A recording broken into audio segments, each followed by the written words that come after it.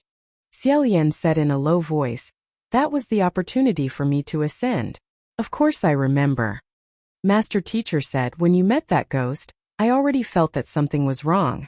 This ghost haunted the broken bridge in the wilderness. He was wearing broken armor, stepping on fire, covered in blood and swords. Every step he took left a trail of blood and fire behind him. And the 3 questions he asked you, all of them made me very concerned and uneasy, but I couldn't tell what was wrong. And after you defeated the ghost at the bridgehead, you quickly ascended. I didn't even have time to think about it. Fortunately, after you ascended, Junwu's attitude towards you was as good as ever. He was very fond of you, as if nothing had changed. I also told myself not to think too much. Then there was the drought of Xianlu and the chaos of Yong'an, and the appearance of that thing by Wuxia." Xiao held his breath. Master Teacher said, "As I said, I didn't know what that thing was at first. Even after the appearance of the human face plague, I only suspected it. But because vengeful spirit parasites weren't that rare, it just didn't spread so widely. In addition, I had some resentment towards the so-called heavenly Tao. At first, I thought that Bai Wuxiang might be born of nature, and that the heavens wanted to punish you. But as you came in contact with that thing more and more, the human face plague became more and more rampant. Many things made me think of the worst possibility." Xiao said, "Many things? What do you mean specifically? For example?" Master Teacher said, "The family of 3 that fell to their deaths at the gates of Xianlu Imperial City." Xiao choked and said that. Master Teacher said later, "I examined the corpses of those 3 people and discovered that they weren't 3 people at all, but 3 empty shells." Xiao said, "But empty shells are hollow. They don't have internal organs, so they won't bleed." Master Teacher said, "There's no need for internal organs. Falling from such a high place, the internal organs would have long been smashed. As long as the empty shell is stuffed with rotten meat and filled with blood, it'll be fine." Among those 3 friends of mine, one of them was the best at making these kinds of strange things. Things like empty shell dummies were first made by him. He only taught us, and at that time the method of making empty shell dummies wasn't as widespread as it is now. They're dead, so who else can make empty shell dummies and make them so lifelike besides me? Xiao lowered his head, his pupils contracting. That family of 3 that fell to their deaths at the gates of Xianlu Imperial City had directly ignited the flames of war. However, those few people's lives were simply fake. It was a trap. Xiao said, "Then you... Why didn't you tell me at that time?" Master Teacher said, "I didn't dare. If it really was him and I told you with your temperament at that time, wouldn't you have directly rushed up to settle accounts with him? That wouldn't have been able to save you in Xianlu country. It would only hasten your destruction. Moreover, even if there weren't those 3 empty shells sooner or later, something else would ignite the flames of war. Just like that missing dog in Xianlu Imperial City. In the end you were defeated. Xianlu was also defeated. I really couldn't bear it anymore. So, I first dismissed everyone from Huangji Monastery, and invited him to descend to the Divine Martial Palace. Then I directly tore apart his identity. This was also what Junwu had said, the one they had met 800 years ago. Master Teacher said, I questioned him about many things, but he didn't admit or deny it. In the end I asked him, Your Highness, what do you want? He finally replied. He said that he wanted you to become his most perfect successor. If there was one person in this world who could completely understand him, it would be you. As long as you succeed, you would never betray him. I understood what he meant. In the heat of the argument we started to fight again. I couldn't fight at all. If I fought I would undoubtedly die. He didn't even need to move a finger to crush me to death. However, at this time, his expression suddenly changed and he covered his face. I was startled. Only then did I realize that on his face, those 3 faces had once again appeared. Turns out they didn't disappear. He had only been using his powers to suppress them. And now, I don't know if it was because of his emotions or because of me, but they ran out again. Just like that, my 3 friends came out to cause trouble. They caused him to have a splitting headache and his expression was very scary. Then I took the opportunity to escape. Once again I began to wander the world. This time I had to hide from place to place. I thought, what happened to the Wuxian country of the past? So I went back to take a look. What I didn't expect was that when I went back that time, I made another big discovery. I don't know why, but the land of the Wuxian country was completely sealed off and isolated from the outside world. I walked there for a long time and met my 3 friends again. Xiaolian said, "Are those 3 mountain monsters old, sick, and dead?" Master Teacher said, "Yes. The copper furnace swallowed their bodies. Their ashes, which were almost burned until they disappeared, mixed with the volcanic ash and erupted. As time passed, more and more of them accumulated. After hundreds and thousands of years, they finally became 3 large mountains, housing a part of their souls. Finding a way to communicate with them, who had turned into mountain monsters, took me a long time. But after I succeeded, I learned a lot of things. It turned out that the previous generation of heavenly officials didn't fall naturally. Instead, they were slowly killed by him one by one. He massacred the entire heavenly court, leaving not a single one alive. After washing heaven with blood, he returned to the human world and patiently waited for a period of time. He made up a new name and fabricated a new identity. As a human, he once again ascended. All the previous heavenly officials of the entire heaven realm died. No one knew who he was and no one knew what he was like in the past. Right now, the widely circulated background, anecdotes, appearance, and temperament of the divine martial emperor were all fake. They were all lies woven by him. This immortal capital was a new heaven realm that he established with his own hands. And the corpses and ashes of the previous heavenly officials were all mixed in the soil of this immortal capital. Every day they were trampled by him. Right now, you might be stepping on someone's ashes. The state preceptor continued. Right now, he is the #1 martial god in heaven realm. On the surface he is brilliant, but in his heart, he is suppressing boundless darkness. Resentment, pain, anger, hatred. These things need to be released. Only in this way could he maintain balance and continue to be the #1 martial god in the 3 realms, instead of going on a killing spree. The former Wuxian country has already become hell. The copper furnace has been fed to countless living people and 3 quasi-heavenly officials, who have already recognized him as their master. Periodically, he released these dark emotions into the copper furnace. With the help of the millions of Wuxian people's souls, he ignited the fire of karma and refined many evil things. Xiaolian said, "The refining method of these things is different from absolute, right?" The state preceptor said, "It is indeed different. Absolute came later because he changed the method of refinement." Xiaolian asked, "What is the refining method?" The state preceptor said, "Quality and quantity." He glanced at Hua Chang again and said, "You must know that absolute is only born once in 100 or even a few hundred years. There can only be one at a time, so it is extremely rare and difficult. Moreover, the predecessor of absolute was an independent existence. The copper furnace merely provided an environment that accelerated the process of their eruption. Those who can become absolute anywhere. Sooner or later, they will become absolute. In fact, the term absolute is derived from the meaning of peerless and supreme. It doesn't have much to do with whether or not one has been refined in the copper furnace. However, to be able to endure the refinement of the copper furnace, one can indeed be called absolute. This is because not many people can endure it. So far, haven't there only been 3? Xiaolian glanced at Hua Chang beside him. Coincidentally, Hua Chang was also looking at him. Although he didn't know why he was looking at him, he still faintly smiled. The state preceptor continued, however, the early production of the copper furnace wasn't like this. In the early years it would occur once every few years. Each time it would range from a few hundred to a few dozen. Batch after batch would surge out. This might be related to his unstable emotions at that time. What was produced were all monsters condensed from his hatred and resentment. I'm afraid there is no lack of things that you are familiar with. For example, vernacular true immortals. Xiaolian said, "Vernacular true immortals are also things born from the copper furnace?" The state preceptor said, "Exactly. These things, some have their own consciousness and are no longer related to him. Some don't and can be considered as his clones.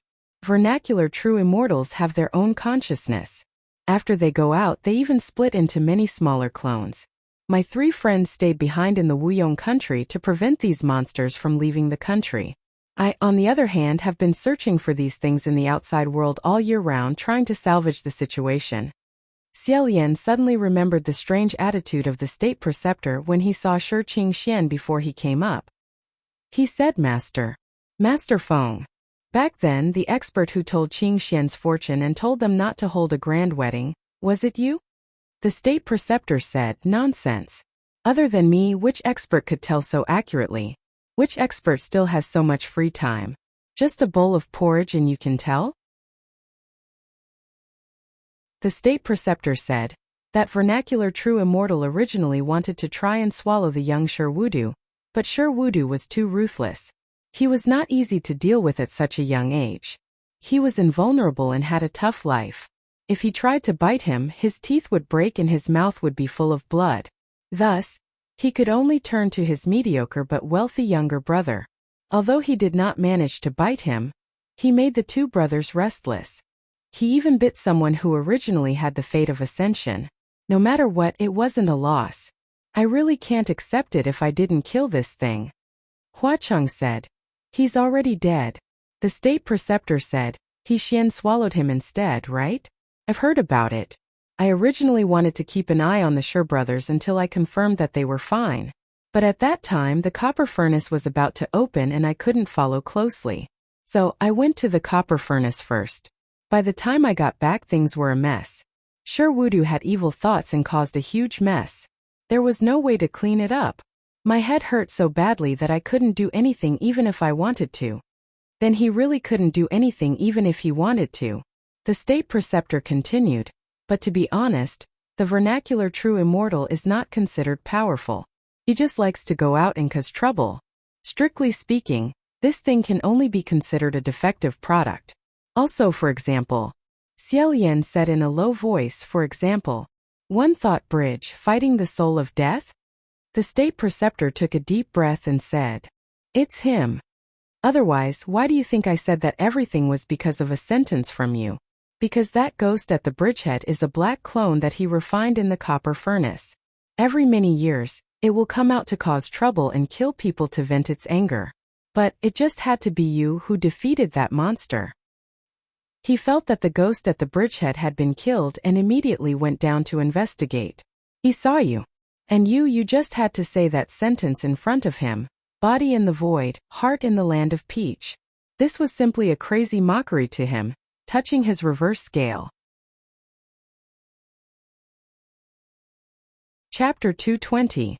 Xiao Yan clenched his fists. His breathing became chaotic. In one sentence. Sounded so inconceivable. Even funny, but he couldn't laugh. Imperial advisor said, Other than these monsters, there's more. Your Highness, do you remember when you brought the kid you saved from the city tower to the Huangji temple? Did I jump in fright? Xiao Yan immediately returned to his senses. He quickly glanced at Hua Cheng. I remember. What happened to that kid? You said he was... Imperial advisor said. Tiansha Guxing. He said in a low voice, At that time, I felt that the kid's evil aura was too heavy. It was too unusual. Later, I compared it with the other 3 people in the copper furnace. Only then did I realize that the copper furnace could not only produce monsters, could also curse. Just like how you can scatter your luck. The copper furnace can also scatter the bad luck it stored. After it scatters, it will scatter everywhere. That kid's birth date was extremely sinister. Good luck breaks the heavens. Bad luck pierces the earth. I'm afraid that on the day he was born, he absorbed all the bad luck. That's why he became so scary. When he went up, the entire Mount Taizong was almost burned down. Xiao Yan became more and more shocked. He slowly turned his head and looked at Hua Cheng. He was obviously talking about his own matters. Hua Cheng's expression didn't change. Instead, he smiled at him. Imperial advisor continued, Under normal circumstances, that kid must have lost his parents at an early age. If he didn't, his parents would have abandoned him and he would have been abused. It would have been better if both his parents had died. Furthermore, he wouldn't have lived past 18. He would have caused the people around him to die, scatter, and be unlucky. He would have been like a jinx. That's why I told you to quickly chase him away, and not come any closer. Xiaolian couldn't listen anymore and said, Imperial Advisor. Oh, don't say anymore. Imperial Advisor nodded and said, I won't say anymore. I'm just giving you an example to show you how scary the copper furnace is. Xiaolian didn't know what to say. Huacheng smiled and said, Scary isn't that scary. However, Imperial Advisor's calculations are quite accurate. Xiaolian thought that Huacheng might not live past 18. His hands slightly trembled. At this moment, a hand reached out from below and gently covered the back of his cold hand.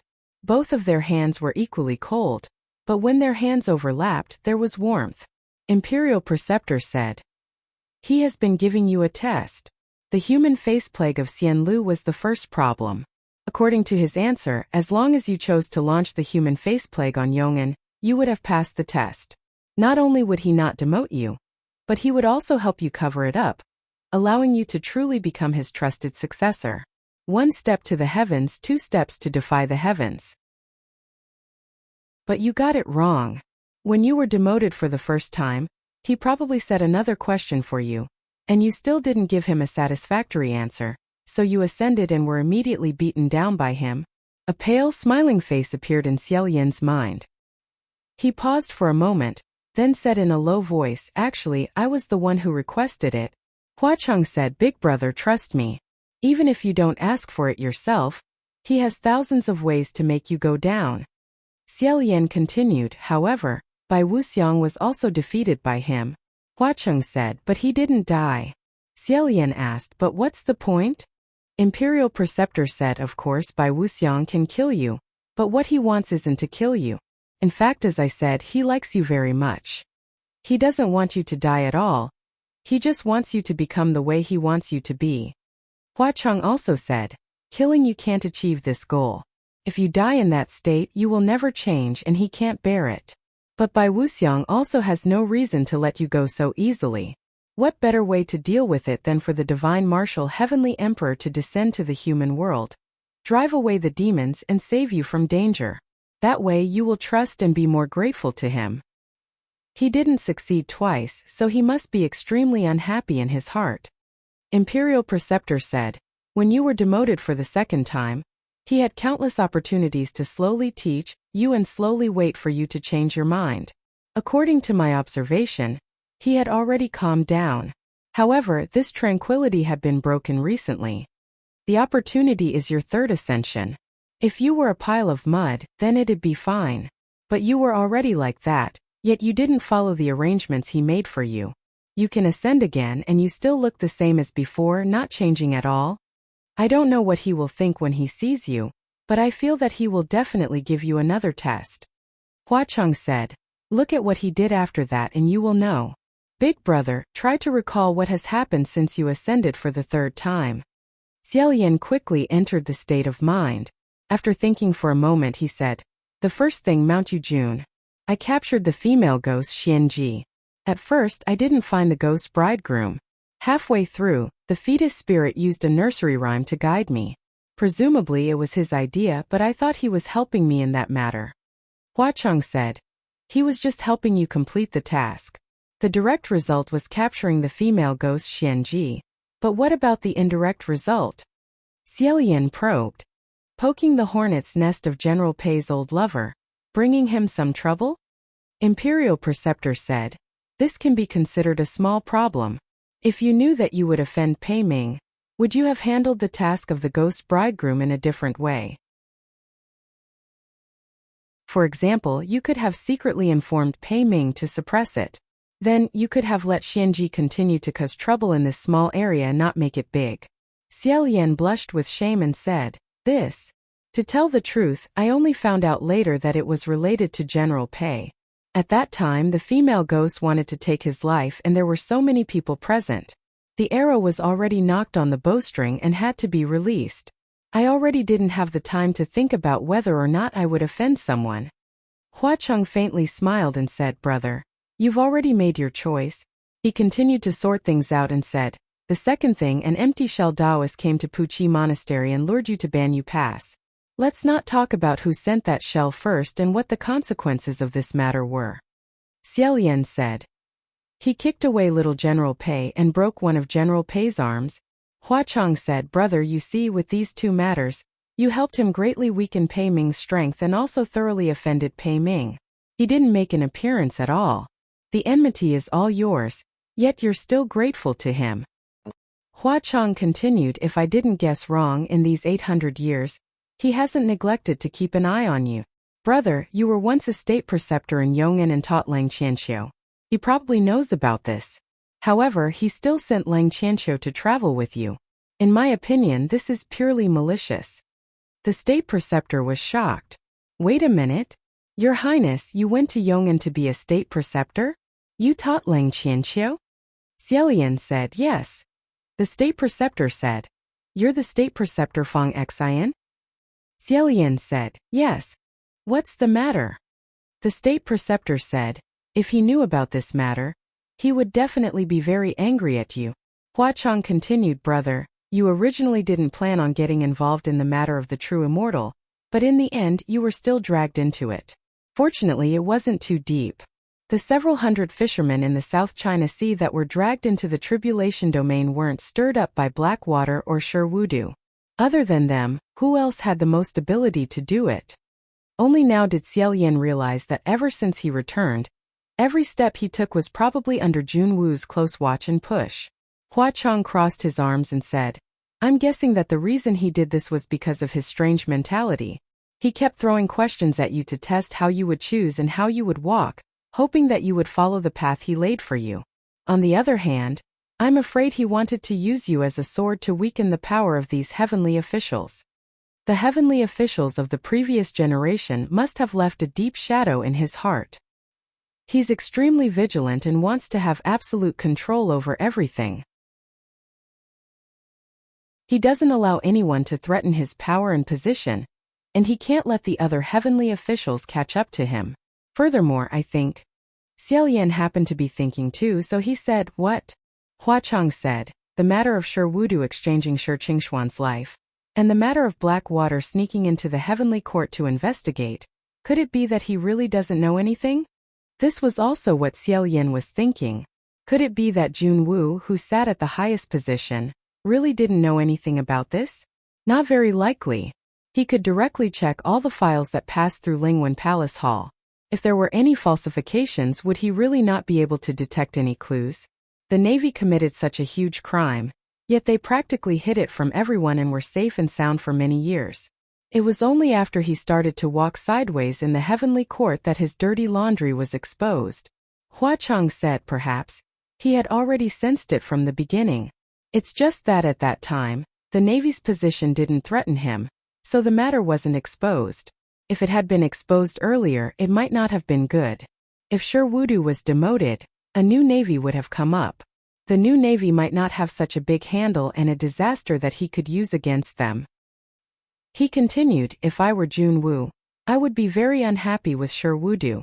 But if I wanted to get rid of the navy, I wouldn't even need to do it myself. I only need to quietly watch as he stirred up trouble and became more and more unrestrained.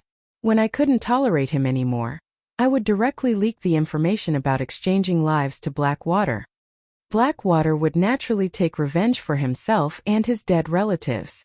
Hua Chong said, "As for why he gathered 10,000 ghosts in the copper furnace and wanted to refine them into the world, it could be because..." Xiaolian said, "Checks and balances."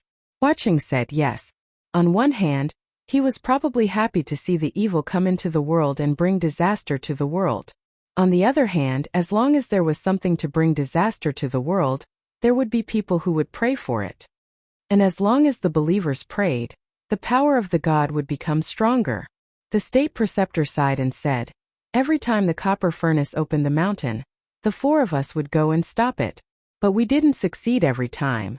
This time, it was too big. He killed a small portion of the Wuyong resentful spirits that came out of the copper furnace, and used 1,000 li to send the majority away. Then he sent the others away. He himself stayed behind to check and destroy some things. He guessed that I would go find you, so after dealing with the copper furnace mountain, he rushed over and captured me. I thought that we couldn't continue like this. The Wuyong kingdom had already surfaced. With his vigilance, he would most likely change the heaven realm again. If you guys continued to act without any suspicions sooner or later, you would also be buried under the immortal capital as a foundation. Coincidentally, that brat Feng Xian brought the red mirror, so I risked my life to try. Originally, his power was getting stronger and stronger, and the red mirror could no longer reflect the things on his face. But because he had fought with the 3 mountain monsters not long ago, his human face was activated again. I'm almost done. Do you have anything else you want to ask, Your Highness? While Xiaolian was deep in thought, Huacheng said, I do. State Preceptor. Do you still remember your Wuyong language? The State Preceptor said. The Wuyong kingdom has already disappeared. No one uses its words and language anymore, so we learned new ones a long time ago. But I still remember the original ones, it's just that I rarely use them. He said frankly, I don't really want to use them. Xiaolian remembered that when the State Preceptor said to the mountain monsters, His Highness the Crown Prince is hopeless and about to awaken, he really wasn't referring to him. Instead, he was referring to Bai Wuxiang, who possessed Lang Ying's body and killed as they walked, absorbing her power to recover. There were also those corpse-eating rats that spoke human language. At that time, because Xiaolian understood the Wuyong language they spoke, Huacheng thought that someone had instilled relevant memories into him. Of the few possible candidates he listed, 2 of them were correct. Jun Wu and Bai Wuxiang. And for Bai Wuxiang to be able to create the fake skin of Feng Xian and Mu Qing in the Cave of 10,000 Gods, it naturally wasn't a difficult task. That was because Jun Wu naturally knew them like the back of his hand.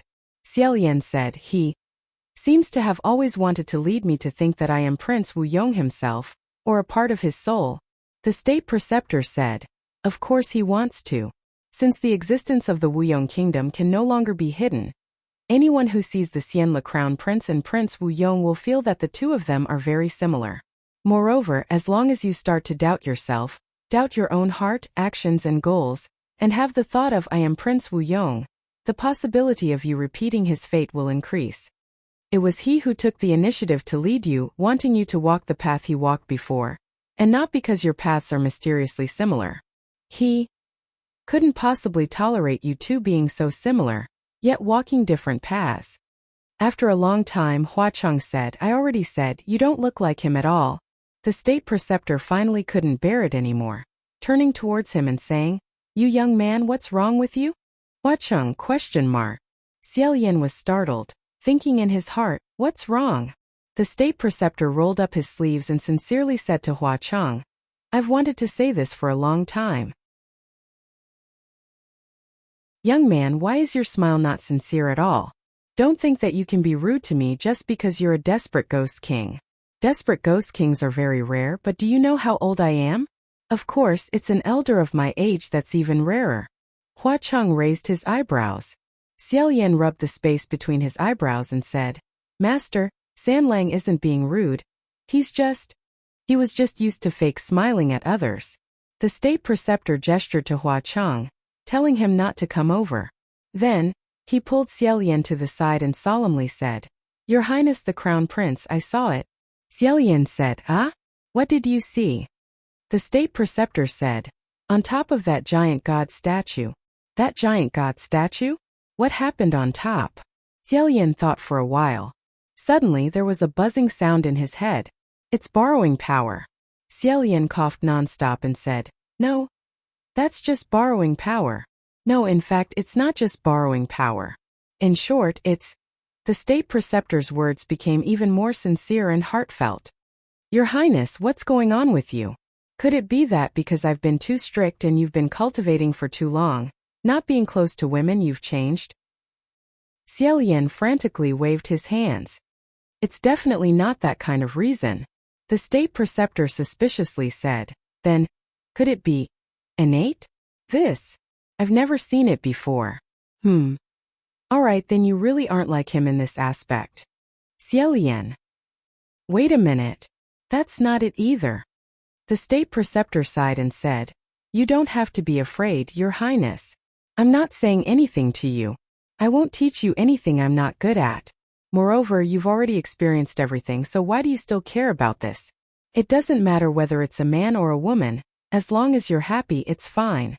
Xiaoyan rubbed the space between his eyebrows until it was bright red. In a small voice he said, I'm very happy. The state preceptor said gloomily, but you've been searching for 800 years. How did you find a desperate ghost king? Xiaoyan stared blankly. The state preceptor said, I'm not saying that your eyesight isn't good, it's pretty good. Young ladies would definitely like this type. However, desperate ghost kings are all very fierce. Your Highness, you should think clearly. Once this kind of person gets entangled with you, you'll never be able to shake them off. Master, please wait a moment. Absolutely. I'm telling you, the moment I saw this blood rain Tanhua, I knew that his fate was definitely extremely fierce. There's always a mountain higher than the one before, and the evil aura he emitted would cause people to suffocate. He's practically... Behind them, Hua Cheng leisurely said, practically, he's the bane of all existence, right? Xiaoyan had already tried his best to stop the state preceptor from continuing, but he still didn't succeed. Covering his face, he silently retreated behind Hua Cheng. Hua Cheng smiled as he embraced him. Raising his eyebrows, he said, my smile is indeed very insincere. However, to say that he's the bane of all existence, the bane of all existence, the jinx of all existence, the death of both his parents, and that he won't live past the age of 18. That's not too appropriate, is it?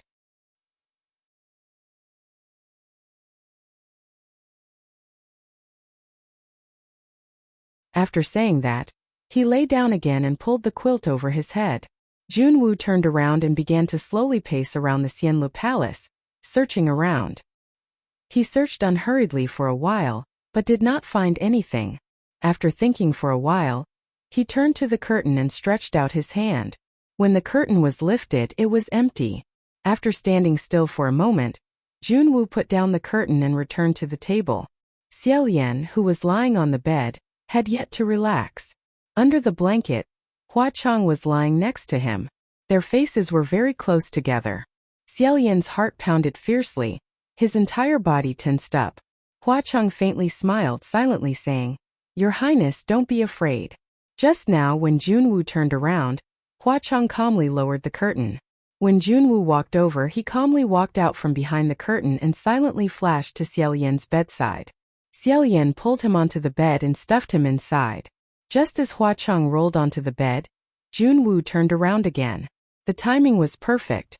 Coupled with the subtle positioning, Junwu couldn't see anything except a messy quilt. Finally, Junwu said, Xianlu, don't sleep. In any case, you can't sleep. Get up and come with me. Xiaoyan actually wanted to stay on the bed and not get up. However, he was afraid that Junwu would come over and lift the quilt if he didn't get up. Thus, he slowly got off the bed and left the blue roly-poly hidden in his sleeve next to the pillow. Junwu had already left the bedroom. Xiaoyan looked back and saw that Hua Cheng had also gotten off the bed and was about to come over with a heavy gaze. Xiaoyan hurriedly waved his hand, indicating that he absolutely couldn't expose himself. It was fine. Junwu, who had already left, said again, What's wrong? Why haven't you left yet? Is there something on the bed that makes you not want to leave? Xiaoyan immediately went back to the room and took the box of local produce from the table. He closed the door behind him and came out. Hugging the gift box, he took a radish and took a bite. He lightly said, It's nothing. I'm just hungry. Junwu looked at the thing in his hand and said warmly, If you like this, I still have more. I'll send it to you another day. Xiaoyan. After walking a few streets, he heard a voice shouting from afar, Ha ha ha ha. Feng Exine. You dog. This ghost king is stepping on your palace right now. How about it? How about it? Come and hit me. Ha ha ha ha ha. It was Qi Rong again. When he got closer, he saw that all the golden palaces had been brutally destroyed by him. There were big and ugly "You were here" signs everywhere. Qi Rong was still tearing the roof tiles and shouting at the celestial officials who were locked inside. Gu Zi was beside him, feeling wronged, wanting to say something but hesitating. At the moment, he was jumping around in Feng Xian's Nanyang Hall. Feng Xian was annoyed and completely ignored him. Qi Rong shouted for a long time to no avail, so he went to Mu Qing Hall and shouted again. Mu Qing seemed to roll his eyes at him from afar. He was so angry that he jumped here and there and jumped onto Quanesian Hall. Who knew that before he could open his mouth to shout, a god statue with a head full of curly hair suddenly broke through the roof and flew out, knocking him head first off the roof. It was the angry Quanesian who used his own god statue as a weapon and directly threw it at him. Guzi was shocked. He leaned on the edge of the eaves and said, "Father, are you all right?" Qi Rong said angrily, "Quanesian is such a shameless idiot. He actually used a despicable method to sneak attack me." Guzi hesitated and asked in confusion, "Father, what despicable method did he use? Did Quanesian really throw the god statue over openly?" Qi Rong scolded, "You stupid son. As long as he beat me, no matter what method he used, it was all despicable. Otherwise, how could he beat me?" Guzi, "Oh." No matter what, Qi Rong was still his cousin. Xiaoyan couldn't help but cover his face. Junwu paused his steps and said, "Qingge." When Qi Rong heard this voice, his expression turned cold. He crawled up and vigilantly looked over. It seemed like he was very afraid of Junwu. With this glance, both the father and son naturally saw Xiaoyan.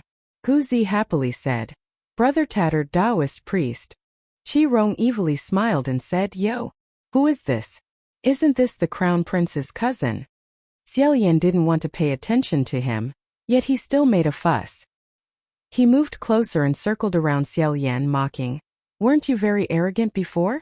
You had 2 backers behind you and didn't put me in your eyes. Why are you acting like a stray dog now?" Xiaoyan felt strange in his heart. 2 backers? Only after a moment did he react. One was Hua Chang and the other was Junwu. Looking at Junwu in front of him, he couldn't help but have mixed feelings. He suddenly remembered a long time ago when he asked Hua Chang what he thought of Junwu. At that time, Hua Chang's answer was that Junwu definitely hated him. Qi Rong then said, "Before, you relied on dog Hua Chang's support to sneak attack me. I haven't even settled the debt with you. But you've already been dealt with by someone else. This is truly a cycle of reincarnation." Junwu calmly said, "Qingge, don't talk nonsense with Xian Lu. You can send your subordinates out now."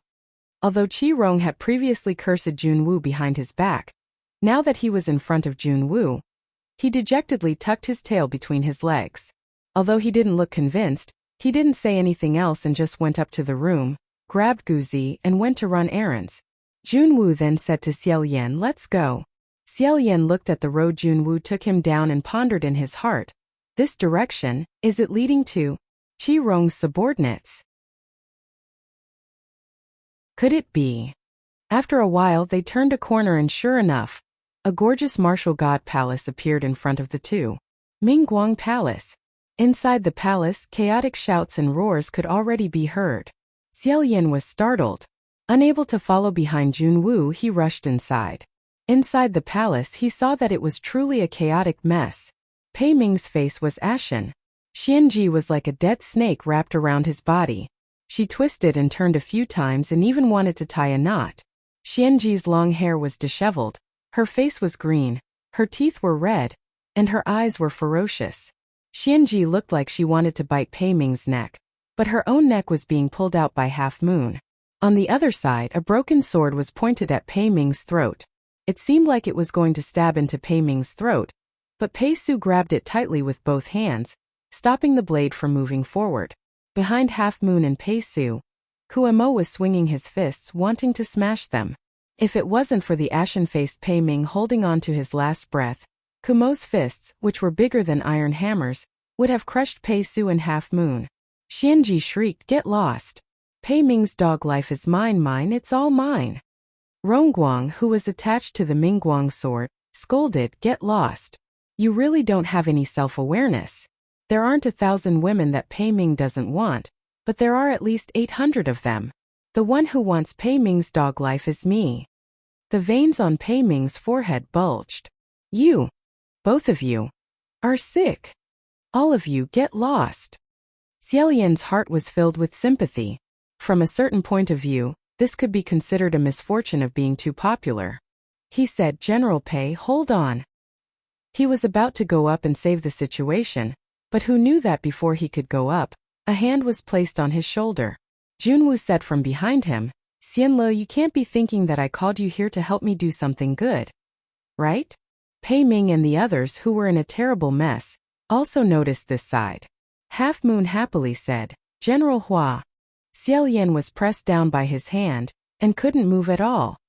He said, "Then why did you call me here?" Junwoo kept his hand on Pei Ming's shoulder and pushed him into the palace. As soon as he entered, the large group of people who were tangled up seemed to have their strength sucked away, and all collapsed to the ground. Only a few of them still had the energy to struggle. Junwoo said, "Mingguang." Xianji was no longer strangling his neck, and Pei Ming's complexion finally returned to normal. He let out a sigh of relief and said, "Dijun, this is really... thank you." Although his tone didn't carry any ridicule, the words themselves were quite sarcastic. Junwoo didn't mind and said with a smile, "You don't need to thank me so early. Mingguang, I came here to ask you to do something for me." "Pei Ming, what is it?" Junwoo said. "In the imperial city of the lower realm, there is a human array." As expected, Junwoo said calmly, "Break the human array and restore your identity as the northern martial god." Pei Ming glanced at Xiaolian and laughed dryly. "That array right now, isn't it guarded by that blood rain Tanhua? I'm afraid I can't force a breakthrough." Junwoo said, "Of course you can't force a breakthrough, and I didn't say that you must. If it was Pei Ming, breaking this array would be very simple. As long as he pretended to go over to help, Shi Qingxian would definitely let him in. If he entered the array, and then retreated without warning, the array would be finished." Chapter 223. Xiaolian said, "General Pei. That array, it's guarding the resentful spirits gushing out of the copper furnace. Once it breaks, the third human face plague will break out. I'm afraid the world will be in chaos and the people will be plunged into misery and suffering." Pei Ming rubbed his nose and said, "Let me confirm. You didn't give me any other choice, right?" Junwoo said, "Of course. If you go down, I'll let you go. If you don't go down, I'll let them go." Who were they? Xianji, Rongguang, and Kuemo. Those three ghosts were at the side. Their eyes were glowing with a hungry green light. One could imagine, once they let go, what would they do? Choke to death, scratch to death, stab to death with a sharp sword, smash to death with a fist. Choose one or all. Junwoo said again, "Little Pei is also here. I think you value this junior of yours very much. After all, in order to protect him, you can cover up the fact that he lured people to their deaths at the Banyu Pass, and even push the blame to others." When Rongguang heard this, his anger rose again, and he scolded Pei Ming for not being loyal. Xianji was also muttering to herself bitterly on the side. She wanted her great-great-great-grandson instead of her brother. Pei Ming endured the demonic sound piercing his brain after thinking for a long time. He sighed and said, "Can you let me think about it again?" Junwoo said, "My patience is limited. I don't want to give you too much time." As soon as he finished speaking, the three ghosts were overjoyed. They could actually move, and in an instant they pounced over. The door to Mingguang Palace closed. Xiaolian heard someone scream and something's tearing coming from inside. His expression suddenly changed as he said, "General Pei. Banyu." He wanted to go in and take a look, but Junwoo's hand was still on his shoulder, forcefully pushing him towards the other end of the street. Xiaolian repeatedly turned his head, but he couldn't help himself. He angrily said, "What do you want to do?" Junwoo said, "Next." "Next? What's next?" After walking for a while, he stopped again. Xiaolian's breathing was almost stagnant. Lang Qianxiu's Taihua Palace. Qi Rong also walked over from the other side of the street with grains under his armpit. He looked refreshed. It seemed that he had just visited all the divine halls and was very satisfied. He said, "Why did you call me here?" Junwoo actually called Qi Rong over to Taihua Palace Hall. Xiaolian had a bad premonition and scolded, "This has nothing to do with you. Quickly leave." Qi Rong's face fell. Just as he was about to spit on Xiaolian's face, Junwoo said, "Go in." Qi Rong smiled proudly and said, Hey, you can't keep your word here." He then walked in arrogantly. In Taihua Palace, Lang Qianxiu's face was gloomy as he paced back and forth with his hands behind his back. Seeing Xiao Yan and Junwu arrive, he suspiciously asked, "What are you two doing here?" After that, he saw Qi-rong who was following behind them, and his expression instantly changed as he said angrily, "You?" Gu Zi shrank back from his roar, but Qi-rong was not afraid of him now. He sat outside the hall and shook his legs. He said proudly, "My good son, don't be afraid. That's right, it was me. Lang Qianqiu, haven't you been chasing me for so long? Isn't he still in my hands now?" Lang Qianqiu was enraged, the veins on his forehead and the back of his hands bulging. Unfortunately, he was locked inside the hall, unable to take a single step out. Turning to Xiao Yan, he angrily said, "What the hell are you doing? Did you bring him here to show off?" Xiao Yan replied, "No. Calm down." Lang Qianqiu said, "I've been calm for long enough, but I still haven't figured out what's going on." Junwu said, "Tai Hua, go down and destroy the Imperial City's human formation. I will hand over your enemy, Qinggue Qi-rong, to you." Qi-rong laughed wildly, "Ha ha ha ha, Lang Qianqiu, you idiot from Yong'an City. What? What did you say? Hand me over to him. What does that mean?" It took him quite a while to understand Junwu's words, and he immediately jumped up from his chair. What a joke. Let Lang Qianqiu punish him? He had killed Lang Qianqiu's entire family, so Lang Qianqiu would definitely hack him into pieces. Junwu ignored him and continued calmly, "Otherwise, I'll hand you over to Green Ghost Qi-rong to deal with. Your Yong'an Imperial family can have one more person die in his hands." Lang Qianqiu's expression became increasingly terrifying. Qi-rong said, "Wait a minute." Xiao Yan really couldn't take it anymore. He said, "Are you crazy? Why were they forced to make such a choice? What exactly do you want to show me?" Lang Qianqiu had always been chasing after Qi-rong. With Qi-rong's temperament, as long as there was a chance to punish Lang Qianqiu, Xiao Yan would definitely make the first move to gain the upper hand. However, if Lang Qianqiu really went to destroy the human formation, he definitely didn't want to see it.